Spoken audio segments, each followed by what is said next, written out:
2018 সালের একটি ঘটনা, অর্থাৎ নদিয়ার রানাঘাট পুলিশ জেলার ধানতলা থানার অন্তর্গত দৌলাতে নিজের বাবাকে সম্পত্তির বিবাদের জেরে কুপিয়ে খুন করার অভিযোগ ওঠে ছেলের বিরুদ্ধে। তারপরে তদন্তে নেমে ছেলেকে গ্রেপ্তার করে পুলিশ এবং এতদিন সেই মামলা চলার পর সোমবার ছেলেকে দোষী সাব্যস্ত করে রানাঘাট আদালত এবং পরবর্তীতে তাকে যাবজ্জীবন সাজা দিয়েছে রানাঘাট আদালত। আর এতে করে এক অনন্য নজির হয়েছে বলে মনে করছে এলাকাবাসী থেকে শুরু করে যারা মানুষজন রয়েছেন সকলে। আর এ বিষয়ে পুলিশ প্রশাসনের থেকেও বিশেষ কথা জানানো হয়েছে।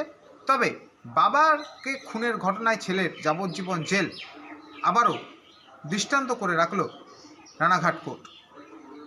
একটা ছিল মানব রঞ্জন বলে একজন 21, তার বয়স 21, he is the victim diseased, তার বয়স 70 বছর। তার ছেলে বাবুলাল মণ্ডল বাবা যখন মাঠে কাজ করছিল, ও বাবার সঙ্গে আড়াতে দূরে গিয়ে কাজ করছিল। বাবার সঙ্গে ঝগড়া হয়, বাবাকে বলে যে আমার নামে সমস্ত জমি লিখে দিতে হবে, তাহলে তোকে দেখে নেবো। বাবা ওর সঙ্গে এনে তর্কাতে যায়, বাবা বলছে না আমার আরও লোক হয়েছে, কাকে কেন তোকে জমি লিখে দেবো সব।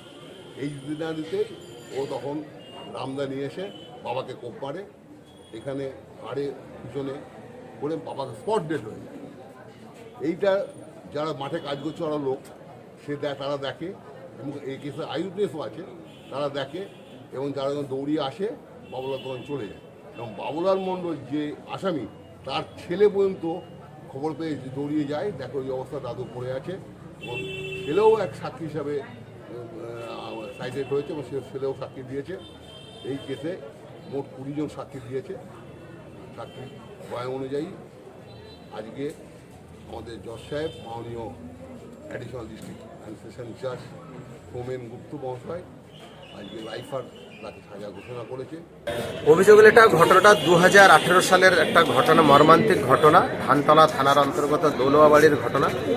যেটা দেখা যাচ্ছে যে এখানে একজন রীনা দাস আছেন, উনি হচ্ছে কমপ্লেন করেছিলেন যে তার বাবা যখন জমিতে আর কি গরু টরু পশুপালন করতে গিয়েছিলেন, তো সেই সময় হচ্ছে তার ছেলে আছে আপনার বাবুলাল মণ্ডল, গিয়ে মানে কোনো জমি সংক্রান্ত বিবাদ থেকে তাকে হচ্ছে হাঁসোয়া দিয়ে কুপিয়ে মারে।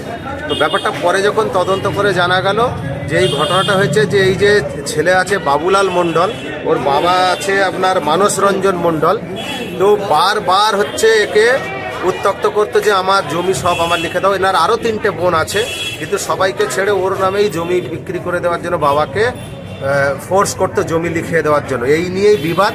তো তারপর হচ্ছে ঘটনার দিন যখন পশুপালন করতে গরু ছাগল চড়াতে গিয়েছিলেন জমিতে, পিছন থেকে 70 বছর বয়স্ক বাবা তাকে হচ্ছে গিয়ে হঠাৎ করে এসে পিছন থেকে এসে হাঁসুয়া দিয়ে এলো পাতাড়ি কোপানো শুরু করে দিল।